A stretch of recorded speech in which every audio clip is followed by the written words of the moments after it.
हाँ जी, क्योंकि एंड ते गल तुहाडी होई कि मज़ा आना चाहिए है। तो चौलों नूं बिल्कुल इंज खाओ जिस तरह साडे हुक्मरानां ने पाकिस्तान खादा, मज़े लै लै के।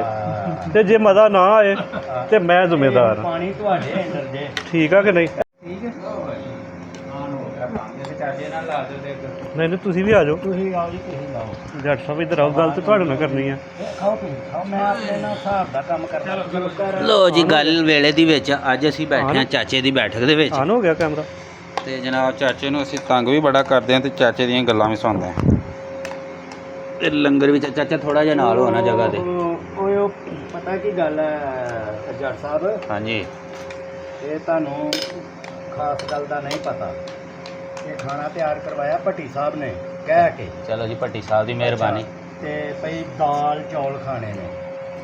ते एक गल तैनूं मैं दसां कि साडा जिहड़ा है ना खिता सियालकोट नारोवाल, जी जी, ਇਹਦੇ ਤੋਂ ਸਭ ਤੋਂ ਜ਼ਿਆਦਾ ਜਿਹੜਾ ਹੈ ਦਾਲ ਚੌਲ ਖਾਧਾ ਜਾਂਦਾ ਹੈ। ਸਭ ਤੋਂ ਜ਼ਿਆਦਾ ਇਹ ਇਸ ਸਮਝੋ ਇਲਾਕੇ ਦੀ ਪਸੰਦ ਦੀ ਡਿਸ਼ ਹੈ। वैसे चाचा एक गल तुहानूं दसां, माइंड नहीं करना। ਨਹੀਂ ਨਹੀਂ, ਮੈਂ ਤਾਂ ਕਦੇ ਕੀਤਾ ਹੀ ਨਹੀਂ। मैं एक दिन ना घर वालिਆਂ ਨੂੰ ਕਹਿਣ ਡਿਆ, मैं ਕਿਹਾ ਸਭ ਤੋਂ ਆਲਾ ਕੁਆਲਿਟੀ ਦੇ ਚੌਲ ਤੇ ਉਹਨਾਂ ਦੀ ਬੇਹੁਰਮਤੀ ਤੁਸੀਂ ਕਰਦੇ ਹੋ ਵਾਹਦ ਪੂਰੇ ਪਾਕਿਸਤਾਨ 'ਚ।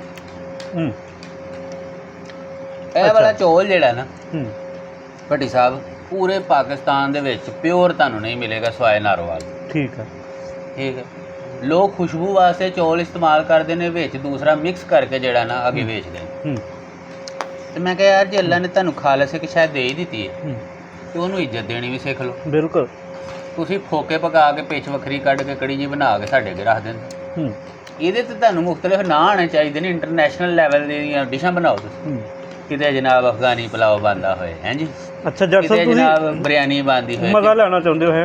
ਨਹੀਂ ਨਹੀਂ, एक तजवीज़ दवां? ਦਿਓ ਦਿਓ। हाँ जी, क्योंकि एंड ते गल तुहाडी होई कि मज़ा आना चाहिए है। तो चौलों नूं बिल्कुल इंज खाओ जिस तरह साडे हुक्मरानां ने पाकिस्तान खादा, मज़े लै लै के। ते जे मज़ा ना आए तो मैं जिम्मेदार हाँ। ਪਾਣੀ ਤੁਹਾਡੇ ਅੰਡਰ ਜੇ। ठीक है कि नहीं? ए लो जी। ਜਿਵੇਂ ਪਾਕਿਸਤਾਨ ਹੁਕਮਰਾਨਾਂ ਦੇ ਅੰਡਰ ਹੈ ਨਾ, ਪਾਣੀ हाँ, ਤੁਹਾਡੇ ए पानी पहुँच गया जी, ए पानी पहुँच गया तुहानूं जी। ठीक है। ਅੱਛਾ, ਇਹ ਜਿਹੜੀ ਆਪਣਾ ਭੱਟੀ ਸਾਹਿਬ ਕੀਤੀ ਨਾ ਜ਼ੁਲਫਕਾਰ ਨੇ ਗੱਲ, जी ਇਹ ਵਾਕਈ ਹਕੀਕਤ ਹੈ ਕਿ ਚੌਲ ਬੜੀ ਬਿਹਤਰੀਨ ਇੱਕ ਸਾਡੀ ਖੁਰਾਕ ਹੈ। जी। ਤੇ ਕਰਨੇ ਅਸੀਂ ਇਹਦੇ ਨਾਲ ਜ਼ਿਆਦਾ ਜਾਤੀ ਚੌਲ ਇੰਨੇ ਸੋਹਣੇ ਪਕਾਣੇ ਤੇ ਉੱਤੇ ਆਲੂ ਪਾ ਦੇਣੇ। ਇਹ ਤੇ ਚੌਲਾਂ ਦੀ ਬੇਇੱਜ਼ਤੀ ਕਰ ਦਿੱਤੀ ਅਸਾਂ ਯਾਰ, ਹੈ ठीक। ਥੱਲੇ ਚੌਲ ਤੇ ਉੱਤੇ ਆਲੂ। ਨਾਲੇ ਚਾਚਾ ਇਹੋ ਜਿਹੇ ਕੰਮ ਵਾਸਤੇ ਨਾ ਇਹਨਾਂ ਦੀ ਸੰਗੀ ਘੁੱਟ ਦਿੰਦੇ ਆ ਨੇ। ਫੋਕੇ ਫੂਕੇ ਪਕਾਣੇ ਨੇ, ਤੁਸੀਂ ਤੋਂ ਟੋਟਾ ਛੋਟਾ ਤੁਸੀਂ ਪਕਾ ਲਓ। ਐਡੇ ਐਡੇ ਚੌਲ ਨੇ ਬਾਸਮਤੀ ਦੇ, ਤੇ ਪਕਾ ਕੇ ਅਸੀਂ ਫੋਕੇ ਰੱਖ ਦੇਣੇ। ਇਹ ਮੇਰਾ ਵੈਸੇ ਸਮਝ ਲਓ ਇhtਜਾਜ ਆਪਣੇ ਜਿੰਨੇ ਵੀ ਸਾਡੇ ਹੈ ਨਾ ਵੱਡੇ ਵਡੇਰੇ, ਠੀਕ ਇਹ ਨਾਲ। ਔਰ ਇਹ ਬੜਾ मतलब ਪੁਰਾਣਾ तुसीं अज वाली डिश ते भी इhtजाज कर रहे हो? ਮਜ਼ਾ ਆਉਂਦਾ ਭਾਈ ਖਾਣੇ ਆ। अच्छा। ਜਿਹੜਾ ਅਸਲ ਗੱਲ ਜਿਹੜੀ ਹੈ ਨਾ ਮੈਂ ਤੁਹਾਨੂੰ ਦੱਸੀ ਹੈ, ਭਾਈ ਇਹਨੂੰ ਪ੍ਰੋਟੋਕੋਲ ਵੀ ਉਂਝ ਦਾ ਹੀ ਮਿਲਣਾ ਚਾਹੀਦਾ ਜਿੱਡੇ ਨਸਲੀ ਚੌਲ। ਠੀਕ ਹੈ।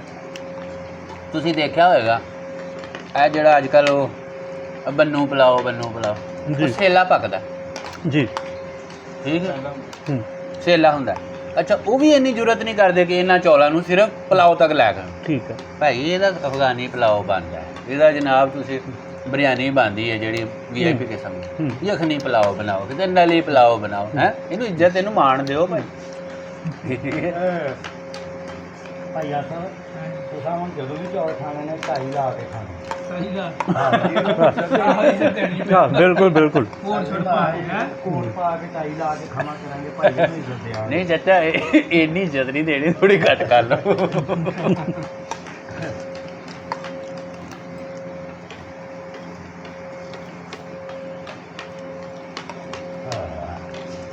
मैं तो अच्छा जट साहब नूं काफ़ी दिनों तो ना गल कर रहा, पर मेरे उस गल वाले पासे आउण नहीं रहे अजे तक।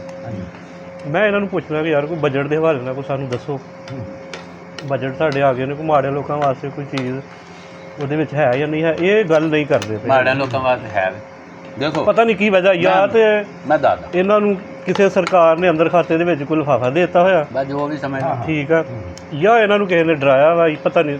ਉਹਦੀ ਇਹ ਕੋਈ ਗੱਲ ਨਹੀਂ ਕਰਦੇ ਪਏ ਦੇ ਉੱਤੇ। ਵਜ੍ਹਾ ਵੀ ਹੋ ਰਹੀ ਹੈ, ਕੋਈ ਵੀ ਚੀਜ਼ ਆ ਨਾ ਦੋ ਪਲੜੇ 'ਚ ਹੋਏ ਨਾ ਉਹਦੇ ਤੇ ਗੱਲ ਹੁੰਦੀ ਹੈ। ਜਿਹੜੀ ਹੋਈ ਇੱਕ ਪਲੜੇ ਤੇ ਉਹਦੀ ਬੰਦਾ ਗੱਲ ਵੀ ਕੀ ਕਰੇ ਕਿ ਇਹ ਜਿਹੜਾ ਆਇਆ ਬਜਟ ਇਹ ਆਇਆ ਸਾਰਾ ਨੁਕਸਾਨ ਹੀ ਨੁਕਸਾਨ। ਹਾਂਜੀ ਅਗਰ ਇਹਦੇ ਵਿੱਚ ਕੋਈ ਫਾਇਦਾ ਹੋਏ ਤੇ ਇਹਦੇ ਤੇ ਬੰਦਾ ਡਿਸਕਸ ਕਰੇ ਕਿ ਯਾਰ ਇਹ ਫਾਇਦਾ ਹੋਇਆ ਕਦੀ ਇੱਧਰ ਨੂੰ ਜਾਏ ਉਹ ਜੋ ਵੀ ਹੋਇਆ ਤੇ ਸਾਡਾ ਨੁਕਸਾਨ ਹੈ। ਇਸ ਬਜਟ ਦੇ ਉੱਤੇ ਦੋ ਲਫ਼ਜ਼ੀ ਤਬਸਰਾ ਅੱਛਾ ਵੱਡੀ ਸਾਹਿਬ, ਅੱਛਾ ਉਹ ਤਬਸਰਾ ਹੈ ਕਿ ਅੱਲਾਹ ਤਾਲਾ ਨੇ ਤੁਹਾਨੂੰ ਨਾ ਦੋ ਕੰਮ ਦੱਸੇ ਨੇ ਔਰ ਜ਼ਿੰਦਗੀ ਇਹਨਾਂ ਦੋ ਕੰਮਾਂ ਦੇ ਇਰਦ ਗਿਰਦ ਹੀ ਘੁੰਮਦੀ ਔਰ ਉਹ ਹੀ ਤੁਸੀਂ ਇਹ ਬਜਟ ਤੋਂ ਬਾਅਦ 'ਚ ਵੀ ਕਰਨਾ। ਉਹ ਕੀ ਹੈ? ਜਦੋਂ ਕਿਤੇ ਕੋਈ ਦੁੱਖ ਦਾ ਸਮਾਂ ਹੁੰਦਾ ਨਾ ਜੀ ਤੇ ਤੁਸੀਂ ਸਬਰ ਕਰਨਾ ਹੁੰਦਾ, ਅੱਛਾ ਤੇ ਜਦੋਂ ਕਿਤੇ ਖੁਸ਼ੀ ਦਾ ਸਮਾਂ ਹੁੰਦਾ ਨਾ ਤਾਂ ਉਦੋਂ ਸ਼ੁਕਰ ਕਰਨਾ ਹੁੰਦਾ। ਠੀਕ ਹੈ। ਲਿਹਾਜ਼ਾ ਇਸ ਬਜਟ ਤੋਂ ਬਾਅਦ ਦੇ ਵਿੱਚ ਮੇਰਾ ਕਹਿਣ ਦਾ ਮਤਲਬ ਸਿਰਫ ਇੰਨਾ ਹੀ ਹੈ ਕਿ ਤੁਸੀਂ ਸਿਰਫ ਸਬਰ ਸ਼ੁਕਰ ਕਰ ਸਕਦੇ ਹੋ, ਇਸ ਤੋਂ ਇਲਾਵਾ ਕੋਈ ਤਬਸਰਾ ਨਹੀਂ ਕਰ ਸਕਦੇ। ਕੋਈ ਗੱਲ ਨਹੀਂ ਹੋ ਸਕਦੀ। ਹਾਂਜੀ ਬਸ ਸਬਰ ਕਰੋ।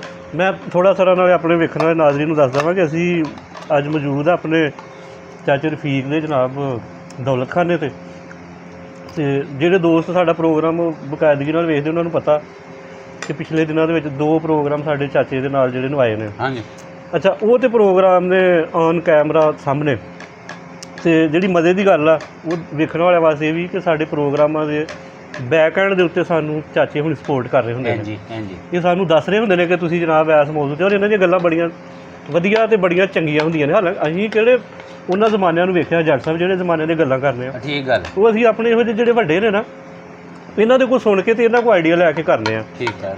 ਤੇ ਅੱਜ ਇਹਨਾਂ ਦੀ ਬੜੀ ਮਿਹਰਬਾਨੀ ਭਾਈ ਜੀ, ਇਹਨਾਂ ਨੇ ਅੱਜ ਸਾਨੂੰ ਇੱਕ ਤੇ ਚਲੋ ਇੱਜ਼ਤ ਬਖਸ਼ੀ ਆਪਣੇ ਦੌਲਤ ਖਾਨੇ ਦੇ ਉੱਤੇ ਜਿਹੜਾ ਵਾ ਉਹ ਬਹਿਣ ਦਾ ਮੌਕਾ ਦਿੱਤਾ। ਦੂਸਰਾ ਤੁਹਾਡੀ ਗੱਲਾਂ ਬਾਤਾਂ ਜਿਹੜੀਆਂ ਇਹਨਾਂ ਦੇ ਨਾਲ ਫੇਵਰੇਟ ਡਿਸ਼ ਵੀ ਹੈ ਚੌਲਾਂ ਨੂੰ ਦਲੀਲ ਕੀਤਾ ਤੇ ਇਹ ਫੜਿਓ ਜੀ ਚੌਲ ਪਾਇਓ। ਚੌਲ ਨਹੀਂ ਜੀ ਉਹ ਜੱਟ ਸਾਹਿਬ ਨੇ ਆਪਣਾ ਚਾਚਾ ਜੀ ਨੇ ਮੇਰੇ ਨਾਲ ਇਹ ਗੱਲ ਕੀਤੀ ਹੈ ਕਿ ਭਾਈ ਜੀ ਹਰ ਚੀਜ਼ ਮੌਜੂਦ ਆ, ਲੇਕਿਨ ਹੋਣੀ ਉਹ ਆ ਜਿਹੜੀ ਤੁਸੀਂ ਕਹਿਣੀ ਆ, ਠੀਕ ਹੈ, ਜੋ ਤੁਹਾਡੀ ਮਰਜ਼ੀ ਆ। ਹੂੰ ਤੇ ਉਹ ਚਲੋ ਖੈਰ ਮੈਂ ਤੁਹਾਡੀ ਉਹ ਅਪਰੂਵਲ ਤੋਂ ਬਗੈਰ ਹੀ ਮੈਂ ਚਾਚਾ ਜੀ ਨੂੰ ਕਿਹਾ ਕਿ ਜੀ ਅੱਜ ਤੁਸੀਂ ਕਰੋ ਦਾਲ ਚੌਲ ਬਣਾਓ, ਸਹੀ ਤੇ ਉਹਨਾਂ ਨੇ ਜਨਾਬ ਕਿਹਾ ਜੀ ਠੀਕ ਹੋ ਗਿਆ। ਠੀਕ ਹੈ ਜੀ। ਤੇ ਬਰਗਰ ਭੱਟੀ ਸਾਹਿਬ ਗੱਲ ਇਹ ਵੇ ਬਜਟ ਕੋਈ ਵੀ ਆਏ ਨਾ, ਦੇਖੋ ਪਹਿਲੀ ਗੱਲ ਤੇ ਵੇ ਟੋਟਲ ਫੇਕ ਚੀਜ਼ਾਂ। ਮੈਂ ਅਗਲੇ ਦਿਨ ਵੀ ਇਹ ਗੱਲ ਕਰ ਰਿਹਾ ਸਾਂ, ਬਜਟ ਦਾ ਮਤਲਬ ਕੀ ਹੁੰਦਾ? ਦੇਖੋ ਬਸ ਕਰਿਓ ਜੀ। ਬਜਟ ਦਾ ਮਤਲਬ ਇਹ ਹੁੰਦਾ ਹੈ ਕਿ ਰੀਅਲਿਸਟਿਕ ਇੱਕ ਤੁਹਾਡਾ ਅਦਾਦੋ ਸ਼ੁਮਾਰ ਹੋਣ। ਮਿਸਾਲ ਦੇ ਤੌਰ ਤੇ ਅਸੀਂ ਘਰ ਦਾ ਬਜਟ ਬਣਾਉਣਾ ਕਿ ਯਾਰ ਮਹੀਨੇ ਦਾ ਅਸੀਂ ਸੌਦਾ ਲਿਆਉਣਾ, ਮਹੀਨੇ ਦੇ ਘਰ ਸੌਦੇ ਦੇ ਸਾਡੇ ਕੋਲ ਪੈਸੇ ਵੀ ਹੋਣ, ਅਸੀਂ ਜਨਾਬ ਉਹ ਸੌਦਾ ਲੈ ਵੀ ਆਈਏ ਔਰ ਮਹੀਨਾ ਉਹਦੇ ਨਾਲ ਕੱਢ ਵੀ ਲਈਏ, ਫਿਰ ਤੇ ਹੋਇਆ ਬਜਟ। ਤੇ ਜੇ ਜਨਾਬ ਤੁਸੀਂ ਅੱਜ ਬੜੇ ਚਾਅ ਨਾਲ ਉਠੋ ਤੇ ਉੱਠ ਕੇ ਕਹੋ ਮੈਂ ਚੱਲਾਂ ਸੌਦਾ ਲੈਣ, ਤੇ ਸੌਦਾ ਮੁੱਕ ਜੇ 5 ਦਿਨਾਂ ਬਾਅਦ, ਬਜਟ ਤੇ ਵੜ ਗਿਆ ਨਾ, ਵੜ ਗਿਆ। ਬਜਟ ਕਿੱਥੇ ਹੋਇਆ? ਠੀਕ ਕਹਿੰਦੇ। ਸੋ ਲਿਹਾਜ਼ਾ ਉਸ ਦਿਨ ਮੈਂ ਗੱਲ ਕਰ ਰਿਹਾ ਸੀ ਕਿ ਬਜਟ ਦੇ ਉੱਤੇ ਤਬਸਰਾ ਤੇ ਤਾਂ ਹੋਏ ਕਿ ਤੁਹਾਡੀ ਕਮਾਈ ਹੈ ਫਰਜ਼ੀ ਕਮਾਈ 9000 ਅਰਬ। ਕਿੰਨੀ? 9000 ਅਰਬ। ਠੀਕ ਹੈ। ਠੀਕ ਹੈ, ਜਦਕਿ ਤੁਹਾਡੇ ਖਰਚੇ ਨੇ 18000 ਅਰਬ। ਹੁਣ ਮੈਨੂੰ ਦੱਸੋ ਬਾਕੀ 9000 ਅਰਬ ਕਿੱਥੋਂ ਆਉਣਾ? ਹਾਲਾਂਕਿ ਪਹਿਲਾਂ ਯਕੀਨੀ ਨਹੀਂ ਹੈ ਕਿ ਉਹ ਤੁਹਾਨੂੰ ਇਕੱਠਾ ਹੋਣਾ ਜਾਂ ਨਹੀਂ ਹੋਣਾ, ਕਿਉਂਕਿ ਪਿਛਲੀ ਦਫਾ ਤੁਸੀਂ ਜਿਹੜਾ ਰੈਵਨਿਊ ਕਲੈਕਟ ਕੀਤਾ ਉਹ 3500 ਤੋਂ ਚੋਰੇ ਹੋ 4000 ਤੋਂ 6000 ਅਰਬ ਤੇ ਆਏ। ਹੁਣ ਤੁਸੀਂ 9000 ਦਾ ਫਿਗਰ ਰੱਖਿਆ, ਤੇ ਹਾਲਾਂ ਇਹ ਵੀ ਨਹੀਂ ਕਨਫਰਮ ਕਿ 9000 ਪੂਰਾ ਹੋਣਾ ਹੈ ਜਾਂ ਨਹੀਂ ਹੋਣਾ, ਤੇ ਬਜਟ ਤੁਸੀਂ ਪੇਸ਼ ਕਰ ਰਹੇ ਹੋ 18000 ਅਰਬ। ਮਤਲਬ ਗੱਲ ਇਹ ਵੇ ਕਿ ਇਹ ਟੋਟਲ ਸਮਝ ਤੋਂ ਬਾਹਰ ਹੈ ਕਿ ਬਾਕੀ 9000 ਅਰਬ ਤੁਸੀਂ ਕਿੱਥੋਂ ਲੈਣਾ, ਇਹ ਉਹ ਕਿੱਥੋਂ ਆਣਾ? ਅਗਲੀ ਗੱਲ ਸੁਣ ਲਓ। ਮੈਂ ਸ਼ਬਾਜ਼ ਸ਼ਰੀਫ ਦਾ ਅਗਲੇ ਦਿਨ ਇੰਟਰਵਿਊ ਸੁਣਨ ਰਿਹਾ, ਉਹ ਬੀਬੀ ਨੇ ਵੀ ਇਹੀ ਸਵਾਲ ਕੀਤਾ ਕਿ ਜੀ ਗੱਲ ਇਹ ਵੇ ਕਿ ਤੁਹਾਡੇ ਤੇ ਇੰਨਾ ਡੈਬਟ ਹੈ, ਇੰਨਾ ਤੁਹਾਡੇ ਤੇ ਕਰਜ਼ੇ, ਤੇ ਤੁਹਾਡੇ ਕੋਲ ਤਾਂ ਪੂਰੇ ਬਜਟ 'ਚ ਪੈਸੇ ਨਹੀਂ ਹੈ, ਤੇ ਉਹ ਕਿੱਥੋਂ ਤੁਸੀਂ ਦੇਣਾ? ਤਾਂ ਜਵਾਬ ਵਾਲਾ ਕੀ ਸੀ? ਉਹ ਮੈਂ ਫਲਾਣੇ ਨੂੰ ਵੀ ਪੁੱਛਿਆ, ਮੈਂ ਫਲਾਣੇ ਨੂੰ ਵੀ ਪੁੱਛਿਆ, ਫਲਾਣੇ ਨੂੰ ਵੀ ਪੁੱਛ ਲਿਆ, ਉਧਰੋਂ ਯਕੀਨ ਦਾ ਨਹੀਂ ਉਹਨਾਂ ਕਰਵਾਈ ਹੈ, ਜੇ ਪੈਸੇ ਮਿਲ ਗਏ ਦੇਣਗੇ ਉਹ। ਠੀਕ ਹੈ, ਤੇ ਗੱਲ ਇਹ ਵੀ ਕਿ ਜਿਹੜੇ ਲੋਕਾਂ ਦੇ ਪੈਸੇ ਤੁਸੀਂ ਬਜਟ ਬਣਾਉਣ ਦੇ ਉਹਦੇ ਤਬਸਰੇ ਕਾਹਦੇ ਕਰਨੇ? ਠੀਕ ਹੈ, ਉਹ ਵੀ ਅਗਲੇ ਨੇ ਹਾਲਾਂ ਕੋਈ ਇਹ ਪੱਕਾ ਨਹੀਂ ਉਹ ਦੇਣ ਜਾਂ ਨਾ ਦੇਣ, ਉਹਨਾਂ ਲਾਰੇ ਹੀ ਲਾਇਆ, ਉਹਨਾਂ ਨੇ ਦੇਣੇ ਤੇ ਕਿਹੜੀ ਉਹਨਾਂ ਦੀ ਸ਼ਰਤਾਂ ਪਿਛਲੇ ਭਾਈ 1.5 ਸਾਲ ਤੋਂ ਲਾਰੇ ਨੇ। ਤੇ ਵੇਚਣ ਵਾਲੇ ਸਮਾਨ ਤੁਹਾਡੇ ਕੋਲ ਕੀ ਹੈ? ਗੱਲ ਇਹ ਹੁੰਦੀ ਨਾ ਕਿ ਦੇਖੋ ਦੋ ਚੀਜ਼ਾਂ ਨੇ, ਤੁਸੀਂ ਆਪਣੀ ਇਕਾਨਮੀ ਨੂੰ ਬਚਾਉਂਦੇ, ਠੀਕ ਹੈ, ਤੁਹਾਡੀ ਪੈਦਾਵਾਰ ਜਿਹੜੀ ਕਿ ਇਸ ਟਾਈਮ ਮੰਨਫੀ ਜਾ ਰਹੀ ਹੈ, ਠੀਕ ਹੈ, ਜਿਹੜੀ ਕੋ ਆਂਦੀ ਹੈ ਉਹਨੂੰ ਤੁਸੀਂ ਚੈਨਲਾਈਜ਼ ਨਹੀਂ ਕਰ ਪਾਉਂਦੇ, ਜਿਹਦੀ ਮਿਸਾਲ ਤੁਹਾਡੇ ਸਾਹਮਣੇ ਆ ਪਿਛਲੇ ਦਿਨਾਂ ਦੇ ਵਿੱਚ ਕਣਕ ਦਾ ਜਿਹੜਾ ਬੁਰਾ ਹਾਲ ਹੋਇਆ, ਉਹਨੂੰ ਨਹੀਂ ਤੁਸੀਂ ਚੈਨਲਾਈਜ਼ ਕਰ ਸਕਦੇ ਨਾ। ਦੂਸਰੀ ਬਾਤ ਇਹ ਹੁੰਦੀ ਹੈ ਕਿ ਤੁਹਾਡੇ ਕੋਲ ਅਸਾਸੇ ਕਿਹੜੇ ਨੇ ਜਿਹੜੇ ਤੁਸੀਂ ਵੇਚ ਕੇ ਵਕਤੀ ਤੌਰ ਤੇ ਗੁਜ਼ਾਰਾ ਕਰ ਲਓ। ਅਸਾਸਿਆਂ ਦਾ ਹਾਲ ਇਹ ਕਿ ਤੁਹਾਡੀ ਸਟੀਲ ਮਿਲ ਵਿਕਦੀ ਪਈ, ਉਹਦੇ ਤੇ ਖਬਰ ਆਈ ਹੈ ਕਿ ਉਹ ਸਕ੍ਰੈਪ ਦੇ ਭਾਅ ਵਿਕਣੀ। ਠੀਕ, ਮਤਲਬ ਵਿਕਣੀ ਹੈ, ਉਹਦੇ ਉੱਤੇ ਜਿਹੜਾ ਬਿਆਨ ਆਇਆ ਕਿ ਉਹ ਜਨਾਬ ਸਕ੍ਰੈਪ ਦੇ ਭਾਅ ਵਿਕਣੀ। ਪਿਛਲੀ ਹੁਕੂਮਤ ਦੇ ਵਿੱਚ ਜਨਾਬ ਉਦੋਂ ਵੀ ਮੁਫਤਾ ਸਾਹਿਬ ਸਨ, ਉਹਨਾਂ ਨੇ ਸਟੇਟਮੈਂਟ ਇੱਕ ਦਿੱਤੀ ਸੀ, ਤੁਹਾਨੂੰ ਯਾਦ ਹੋਏਗਾ ਕਿ ਜਨਾਬ ਸਾਡੇ ਕੋਲ ਕੋਈ ਸਟੀਲ ਮਿਲ ਲੈ ਲੇ ਤੇ ਅਸੀਂ ਨਾਲ PIA ਫ੍ਰੀ ਦੇ ਦਿਆਂਗੇ। ਨਹੀਂ PIA ਲੈ ਲੇ, ਸਟੀਲ ਮਿਲ ਨਾਲ free ਦੇ ਦੇ ਦਾਂਗੇ। ਠੀਕ ਹੈ। ਝੁੰਗੇ 'ਚ ਮਾਫ ਕਰਨਾ ਤੁਹਾਡੀ ਥੋੜੀ ਗੱਲ ਰੁਕ ਗਈ। ਲਓ, ਜਿਸ ਤਰ੍ਹਾਂ ਥੋੜ੍ਹੀ ਅਗਲੀ ਗੱਲ ਹੋਈ ਹੈ ਨਾ ਕਿ ਖਾਣਾ ਕੁਛ ਜ਼ਰੂਰ ਹੈ ਤੇ ਆਪਣੀ ਮਰਜ਼ੀ ਦਾ ਖਾ ਲਓ। ਹਾਂ ਇਸੇ ਤਰ੍ਹਾਂ ਹੀ ਹੁਣ ਪੀਣਾ ਕੁਛ ਜ਼ਰੂਰ ਹੈ। ਚਾਹ ਪੀਆਂਗੇ ਚਾਚਾ, ਹੁਣ ਮੇਰੀ ਮਰਜ਼ੀ ਥੋੜੀ ਚਾਹ ਜਿਹੀ। ਤਾਂ ਚਾਹ ਜਾਣਾ ਪੁੱਛਣ ਲਈ ਨਾ ਮੈਂ ਇਹ ਹੁਣ ਆਪਣੇ ਜੱਟ ਸਾਹਿਬ ਬੈਠੇ ਹੋਏ ਨੇ, ਇਹਨਾਂ ਦੀ ਮਰਜ਼ੀ ਦੇ ਚਾਹ ਨਾਲ ਜਿਹੜਾ ਹੈ ਨਾ ਇੰਟੈਲੈਕਚੁਅਲ ਡਰਿੰਕ, ਹੂੰ। ਠੀਕ ਹੈ, ਉਹ ਪੀਣਾ ਚਾਹੀਦਾ। ਹਾਂਜੀ ਇਹ ਪਾਇਓ ਜੀ ਥੋੜੇ ਜਿਹੇ ਚੌਲ ਭਾਜੀ, ਅਸੀਂ ਤੇ ਥੋੜੀ ਜਿਹੀ ਨੀਚੇ। ਮੇਰਾ ਖਿਆਲ ਹੈ ਜੱਟ ਸਾਹਿਬ ਹਾਂਜੀ। ਚੌਲਾਂ ਨੂੰ ਸਿਰਫ ਮੈਂ ਤੇ ਤੁਸੀਂ ਇੱਜ਼ਤ ਦੇ ਰਹੇ ਹੋ, ਬਾਕੀ ਤਾਂ ਸਾਰੇ ਪਰੇ ਹੋ ਕੇ ਬਹਿ ਗਏ ਨੇ। ਹੈਂ? ਹਾਂਜੀ ਲਾਗੇ ਹੋਈ ਰਿਹਾ ਕਿ ਚੌਲਾਂ ਨੂੰ ਸਿਰਫ ਇੱਜ਼ਤ ਮੈਂ ਤੇ ਤੁਸੀਂ ਹੀ ਦੇਣੀ ਆ। ਨਹੀਂ ਮਜ਼ਾ ਠੀਕ ਆ। ਭੱਟੀ ਸਾਹਿਬ ਇਸ ਗੱਲ ਤੋਂ ਇਹ ਗੱਲ ਆਈ ਹੈ ਕਿ ਛੋਟੀ ਮੈਂ ਕਰਨਾ ਹੂੰ। ਮਾਈਕ ਦਵਾ ਮੈਂ ਤੁਹਾਨੂੰ, ਬਸ ਬਸ ਹਾਂ ਤੁਹਾਨੂੰ ਮਾਈਕ ਦਵਾ। ਦੌਲਤ ਮੇਰੀ ਆਵਾਜ਼ ਆਏ ਆਏਗੀ। ਦੌਲਤ ਤੇ ਰਿਜ਼ਕ ਜੀ ਇਹਦਾ ਆਪਸ ਚ ਕੋਈ ਵਾਸਤਾ ਨਹੀਂ ਹੈ। ਠੀਕ ਹੈ। ਠੀਕ ਹੈ। ਦੌਲਤ ਹੋਰ ਚੀਜ਼ ਹੈ, ਰਿਜ਼ਕ ਹੋਰ ਚੀਜ਼ ਹੈ। ਹੂੰ। ਰਿਜ਼ਕ ਉਹ ਜਿਹੜਾ ਬੰਦੇ ਨੇ ਖਾਣਾ ਹੈ। ਠੀਕ ਹੈ। ਪਹਿਲਾਂ ਇੱਥੇ ਘਰ ਹੋਈਦਾ ਸੀ ਤੇ ਗੁਰਬਤ ਜ਼ਮਾਨਾ ਹੈ। ਜੀ ਇਹਨਾਂ ਨੂੰ ਪਤਾ ਭਾਈ ਆਸਫ ਹੋਰਾਂ ਨੂੰ, ਇਹਨਾਂ ਦਾ ਤੇ ਸਾਡਾ ਜ਼ਿਮੀਂਦਾਰ ਆ ਉੱਥੇ ਮੇਰੇ ਇਕੱਠਾ ਹੁੰਦਾ ਬਹੁਤ ਦੂਰ। ਠੀਕ ਹੈ। ਤੇ ਜਨਾਬ ਸਵੇਰ ਉੱਠਣਾ, 2-3 ਰੋਟੀਆਂ ਖਾਣੀਆਂ, ਹੂੰ। ਲੱਸੀ ਪੀਣੀ, ਹੂੰ। ਫਿਰ ਉੱਥੇ ਚਲਿਆ ਜਾਣਾ। ਹੂੰ। ਦੁਪਹਿਰ ਵੇਲੇ ਪਾਣੀ ਵੀ ਸਾਡਾ ਜ਼ਰੂਰ। ਜਾਣਾ ਰੋਟੀਆਂ ਤੰਦੂਰ ਦੀਆਂ ਹੂੰ। ਨਾਲ ਅਚਾਰ, ਅੰਬਾਂ ਦਾ ਅਚਾਰ ਹੋਣਾ ਜਾਂ ਲਸੂੜਿਆਂ ਦਾ। ਤੇ ਸਾਡਾ ਇੱਕ ਭਾਈ ਅੱਲਾ ਨੂੰ ਜੰਨਤ ਦੇ ਭਾਈ ਤਾਹ ਮੁਹੰਮਦ, ਉਹ ਪਰਲਾ ਬੰਬੀ ਵਾਲਾ, ਤੇ ਮੈਂ ਉਹਨੂੰ ਮਜ਼ਾਕ ਕਰਨੇ ਮੈਂ ਕਿਹਾ ਯਾਰ ਇਹ ਜਿਹੜਾ ਨਾ ਅਚਾਰ, ਇਹਨੂੰ ਅਚਾਰ ਸਮਝ ਕੇ ਨਾ ਖਾਇਆ ਕਰੋ, ਇਹ ਮੁਰੱਬਾ ਹੈ।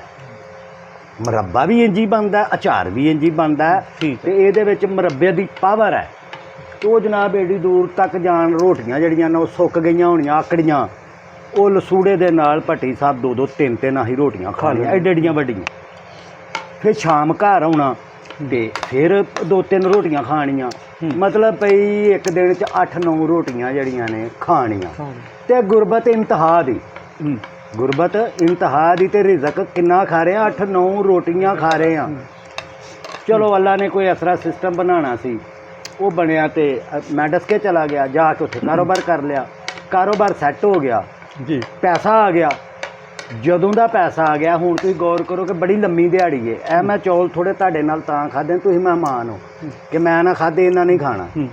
ਹੁਣ ਮੈਂ ਭੱਟੀ ਸਾਹਿਬ 2 ਰੋਟੀਆਂ ਜਾਂ 1.5 ਰੋਟੀ ਸਵੇਰ ਖਾਣਾ, 1 ਰੋਟੀ ਸ਼ਾਮ ਖਾਣਾ, ਸਾਰੇ ਦਿਨ ਦੇ ਵਿੱਚ 3 ਰੋਟੀਆਂ, 3 ਰੋਟੀਆਂ। 2.5 ਤੋਂ 3 ਰੋਟੀਆਂ। ਇਹਦਾ ਮਤਲਬ ਇਹ ਹੋਇਆ ਕਿ ਪੈਸਾ ਵੱਧ ਗਿਆ, ਰਿਜ਼ਕ ਘਟ ਗਿਆ। ਰਿਜ਼ਕ ਘਟ ਗਿਆ। ਘਟ ਗਿਆ। ਰਿਜ਼ਕ ਦਾ ਤੇ ਪੈਸੇ ਦਾ ਆਪਸ 'ਚ ਕੋਈ ਜੋੜ ਨਹੀਂ। ਰਿਜ਼ਕ ਤੁਹਾਂ ਉਹੀ ਖਾਣਾ ਜਿਹੜਾ ਤੁਹਾਡੇ ਨਸੀਬ 'ਚ ਹੈ। ਠੀਕ ਹੈ। ਤੇ ਮੈਂ ਬੜੀ ਵਾਰੀ ਇਹ ਗੱਲ ਆਪਣੇ ਦੋਸਤਾਂ ਨਾਲ ਵੀ ਕਰਨਾ, ਉਹ ਆਪਣੇ ਜ਼ਿਹਨ 'ਚ ਵੀ ਸੋਚਣਾ ਕਿ ਯਾਰਾ ਭਾਵੇਂ ਉਦੋਂ ਗੁਰਬਤ ਹੀ ਤੇ ਉਦੋਂ ਰੋਟੀਆਂ ਤੇ 8-9 ਖਾਣੇ ਹਨ। ਜੇ ਹੁਣ ਕੋਲ ਅੱਲਾ ਨੇ ਦਿੱਤਾ ਹੈ ਤਾਂ ਹੁਣ ਮੈਂ ਖਾਂਦਾ ਹੀ ਕੁਛ ਨਹੀਂ। ਖਾਂਦੇ ਨੇ। ਅੱਛਾ ਫਿਰ ਕੋਈ ਬੰਦਾ ਕੋਈ ਫਰੂਟ ਖਾ ਲੇਗਾ, ਕੋਈ ਕੁਛ ਖਾ ਲੇਗਾ ਦਿਹਾੜੀ, ਮੈਂ ਉਹ ਵੀ ਨਹੀਂ ਖਾਂਦਾ। ਆ ਚਾਹ ਫੂਕਣ ਜੋਗੀ ਹੈ ਜੇ, ਭਾਵੇਂ ਮੈਂ 4 ਪੀ ਲਾਂ ਦਿਹਾੜੀ, ਭਾਵੇਂ 5 ਪੀ ਲਾਂ, ਬਸ ਚਾਹ ਤੇ ਗੁਜ਼ਾਰਾ। ਚਾਚਾ ਚਾਹ ਨਹੀਂ ਜਿਹੜਾ ਨਾ ਫੂਕਣ ਜੋਗੀ ਨਹੀਂ ਕਹਿਣਾ, ਚਾਹ ਮੇਰੀ ਪਸੰਦੀਦਾ ਚੀਜ਼। ਅੱਛਾ ਅੱਛਾ। ਹਾਂਜੀ